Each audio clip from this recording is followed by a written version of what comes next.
জোনাক ৰাতি অসমৰ সৌন্দৰ্যক লৈ গান গাবলৈ আৰু কেতিয়াও নাহে কোকিল কণ্ঠী লতা মংগেশকাৰ।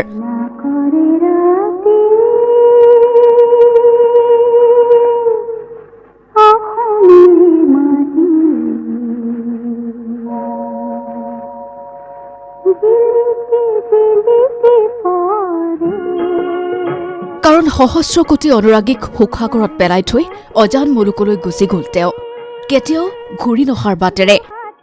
ৰজাৰ পৰা প্ৰজালৈ সকলোৰে হৃদয়ত আছিল লতা মংগেশকাৰৰ সুৰীয়া গীত।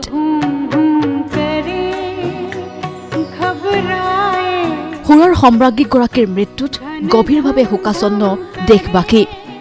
প্ৰধানমন্ত্ৰী নৰেন্দ্ৰ মোদীয়ে লতা মংগেশকাৰৰ মৃত্যুত গভীৰ শোক প্ৰকাশ কৰে।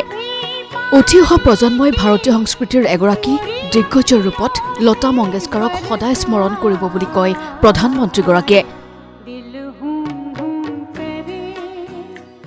हम सभी के लिए एक बहुत दुखद खबर आई है। हमारी लता दीदी आज हमें छोड़कर चली गई है, परमात्मा में विलीन हो गई। कल ही वसंत पंचमी का पर्व था। मां शारदा की हम आराधना कर रहे थे, जिनके कंठ से मां सरस्वती का आशीर्वाद छोटे बड़े हर किसी को मिलता था। वो लता दी ब्रह्मलोक की यात्रा पर चली गई।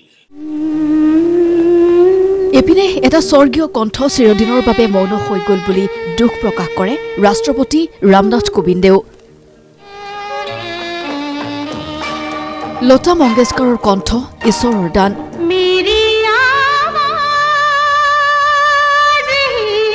সাত দশক জুৰি ভাৰতীয় সংগীতক লতাজীয়ে সজাই তোলা বুলি মন্তব্য কেন্দ্ৰীয় গৃহমন্ত্ৰী অমিত শ্বাহৰো।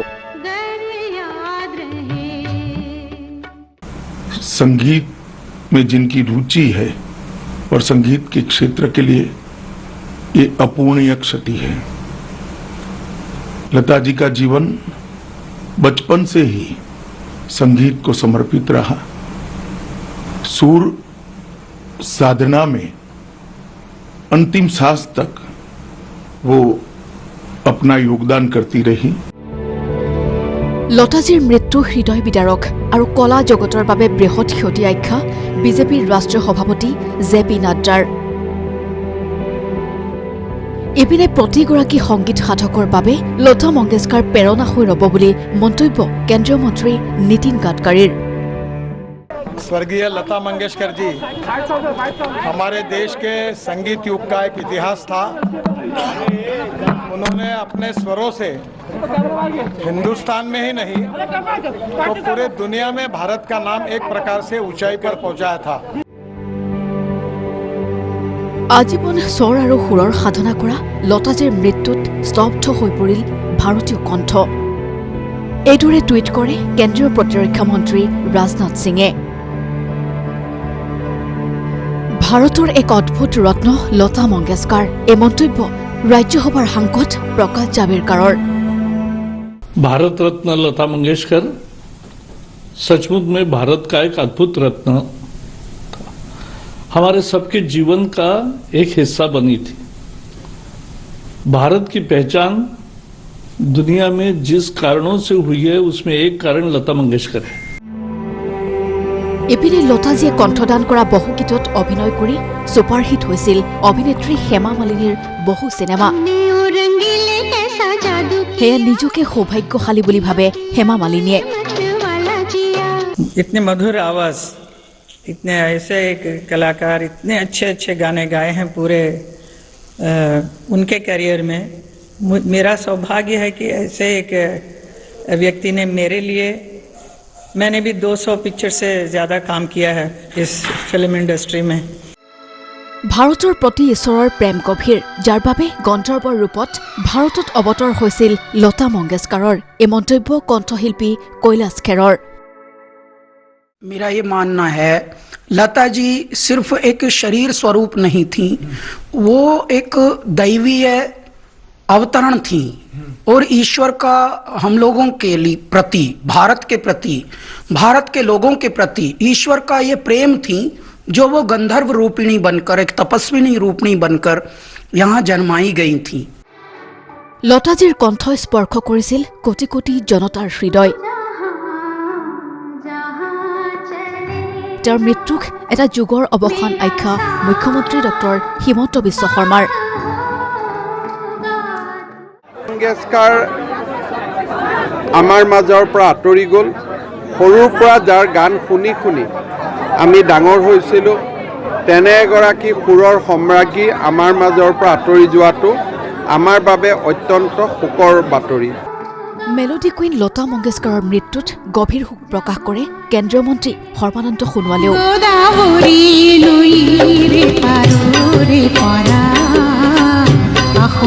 একে সময়তে মন্ত্ৰী অজন্তা নেওগ, ৰঞ্জিত দাস আৰু ৰাজ্যিক বিজেপিৰ সভাপতি ভৱেশ কলিতায়ো শোক প্ৰকাশ কৰে লতা মংগেশকাৰৰ মৃত্যুত।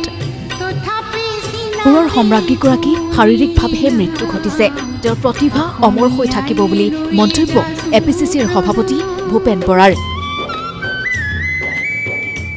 ভাৰতবৰ্ষৰে নহয় সমগ্ৰ পৃথিৱীৰ কাৰণেই কিংবদন্তী স্বৰূপ কোকিলকণ্ঠী গায়িকা ভাৰতৰত্ন লতা মংগেশকাৰৰ বিয়োগত আজি গোটেই দেশজুৰি যিদৰে ম্ৰিয়মান হৈছে, আমিও অসম প্ৰদেশ কংগ্ৰেছ কমিটিৰ ফালৰ পৰা আৰু মই ব্যক্তিগতভাৱে তেখেতৰ আত্মাৰ সদ্গতিৰ বাবে ঈশ্বৰৰ চৰণত প্ৰাৰ্থনা জনাইছোঁ।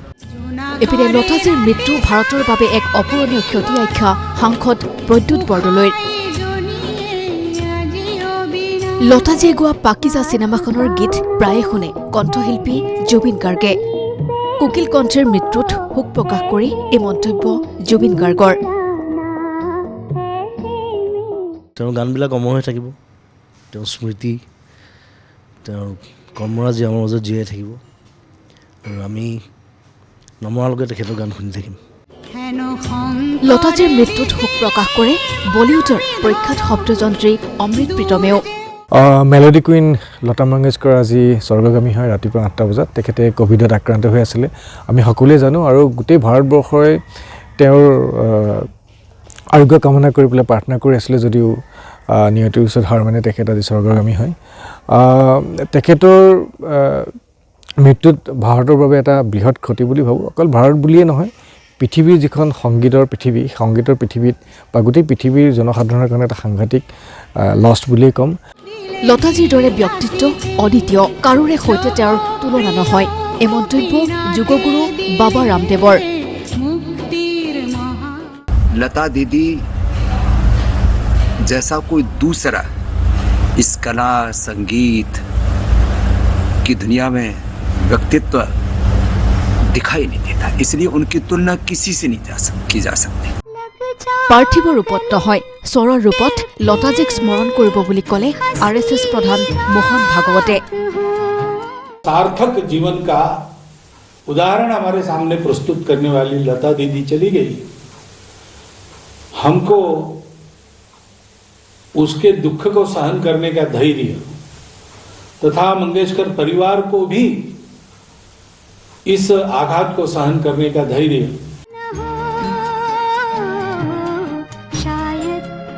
Bureau report ND24।